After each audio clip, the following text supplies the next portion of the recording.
दोस्तों नमस्कार। आरएसएस को तगड़ा झटका लगा है। जो आरएसएस के संघ प्रमुख हैं मोहन भागवत, उनको एक तगड़ा झटका लगा है। जो झटका देने वाले राज्य है उसका नाम है केरल। जी हाँ, केरल का जो हाई कोर्ट है उसने आरएसएस को केरल में बैन कर दिया है। क्या है बैन करने की वजह, आइए इस पर गौर करें, इस पर नज़र डालते हैं।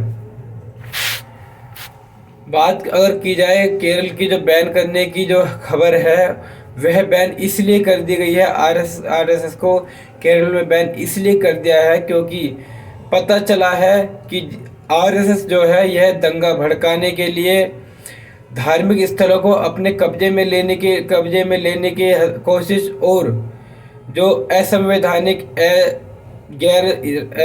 माफ कीजिए गैर सामाजिक कार्य करते हुए पाई गई है केरल में। केरल में का जो हाई कोर्ट है, केरल का जो हाई कोर्ट है उसमें जो पीठ है उसने एक निगरानी के लिए एक कमेटी का गठन किया था, जिसमें कहा गया था कि जो देश केरल के जितने भी धार्मिक स्थल हैं उन पर पता किया जाए कि कोई भी किसी भी प्रकार से कोई ज़बरदस्ती कब्जा या उनके कोई मिसयूज़ तो नहीं कर रहा है। जांच जब निगरानी कमेटी ने अपनी जांच सौंपी तो उसको तब पता चला कि जो आरएसएस है वह केरल में गैर इरादतन दंगा भड़काने, ज़बरदस्ती कब्जा करने और ऐसा गैर सामाजिक कार्य करते हुए पाई गई, जिसमें ड्रिल्स हथियार के साथ ड्रिल और दंगा भड़काने जैसे कार्य करती नजर आई। रात में इस पर अवैध कब्जे की भी खबर होने की भी जानकारी दी गई केरल की हाई कोर्ट को।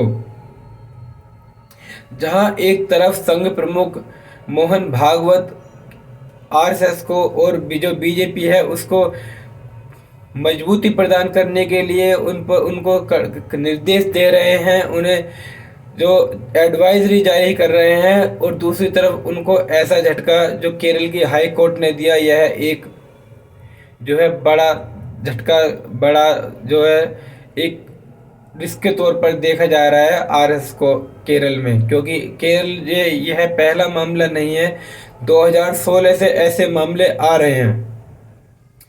बात की जाए अगर इसराइल की, जहां इसराइल और हमास आपस में लड़ रहे हैं, दोनों आपस में नरसंहार कर रहे हैं, लेकिन आज हमास की तरफ से 2 कैदियों को रिहा कर दिया गया। उसमें मानवता के तौर पर उनको रिहा कर दिया गया, जिसमें ये 2 बुजुर्ग थे, जिसमें एक महिला जिसकी उम्र करीब 95 साल है उसको रिहा कर दिया गया मानवता के तौर पर। वो एक अन्य को भी जो है रिहा किया गया जो हमास के द्वारा।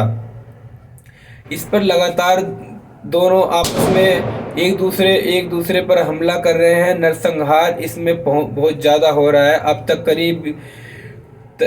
करीब 2000 लोग जो है इसमें मारे जा चुके हैं और 5000 करीब जो संख्या है वह घायल हो चुकी है। 10 लाख से ज़्यादा लोग विस्थापित हो चुके हैं, मतलब अपना घर छोड़कर दूसरे देशों में जा चुके हैं या कहीं पलायन कर चुके हैं दूसरे देशों में।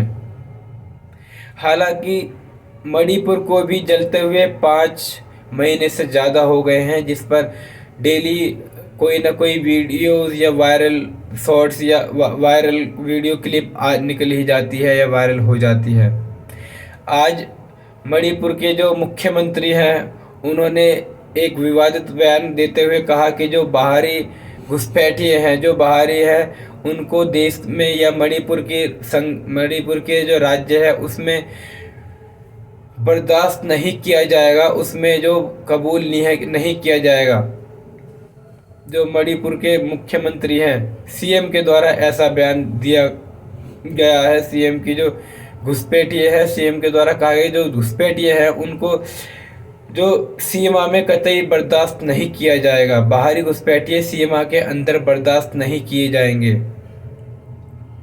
ऐसा विवादास्पद बयान एक सीएम के द्वारा आप यह समझ सकते हैं कि जो किस प्रकार ऐसा और किस रणनीति के तहत यह किया जा रहा है या ऐसे बयानात दिए जा रहे हैं।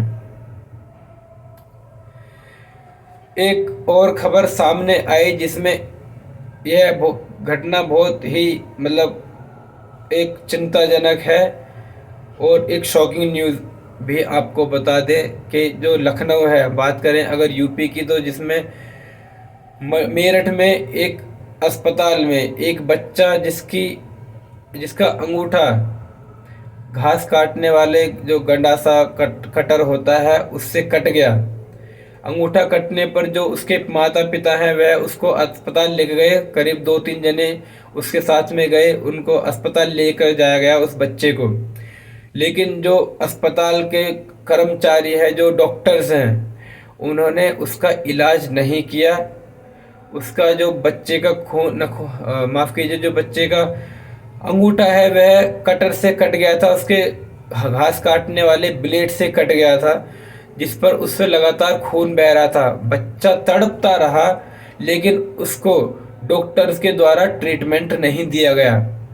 जब अभिभावक द्वारा उस पर जोर दिया गया, नहीं किए जाने पर अभिभावकों ने खुद ही फर्स्ट एड देने की कोशिश की, जिस पर उनके जो डॉक्टर्स हैं, मेरे जो मेडिकल के जो डॉक्टर्स हैं अस्पताल के, उनके द्वारा नाराज़गी जाहिर कर उनको जो अभिभावक है, बच्चे के अभिभावकों को मारा गया। तीमारदारों के द्वारा तीमारदारों को मारा गया, पीटा गया, जिसको देख बच्चा और ज़्यादा रोने लगा। वहाँ एक महिला बेहोश भी हो गई। तीमारदारों जो अस्पताल के जो कर्मचारी हैं और स्टाफ है, उस महिला को बाहर बालकनी में नीचे ज़मीन पर लेटा दिया गया बेहोश होने के बाद में। लेकिन इन सब के बावजूद भी उस बच्चे को ट्रीटमेंट नहीं मिला, उस बच्चे का उपचार नहीं हुआ। यह सब होने के बाद भी आप समझ सकते हैं इस बात के लिए कि जो यूपी में जो चल रहा है, जो हो रहा है, यह कतई एकदम निंदनीय है। एक बच्चा जो अस्पताल जाता है, उसको अस्पताल में उसका ट्रीटमेंट नहीं होता, उसका इलाज नहीं होता, बल्कि उसके माता पिता को और मारा जाता है, पीटा जाता है। जो उनके अभिभावक हैं उनको घसीट कर बाहर कर दिया जाता है। उसके बावजूद भी उस बच्चे को ट्रीटमेंट नहीं मिलता, उसको उपचार नहीं किया जाता। जो यूपी के उप मुख्यमंत्री हैं जो मिस्टर पाठक यूपी के उप मुख्यमंत्री हैं, उन्होंने इस पर संज्ञान लेते हुए, हालांकि इस पर जो जांच कमेटी के लिए आदेश दिया और कहा कि जो इस पर उनको जो मेडिकल के डॉक्टर्स हैं उनको सस्पेंड कर दिया गया है फिलहाल, और इस पर जांच के आदेश दे दिए हैं।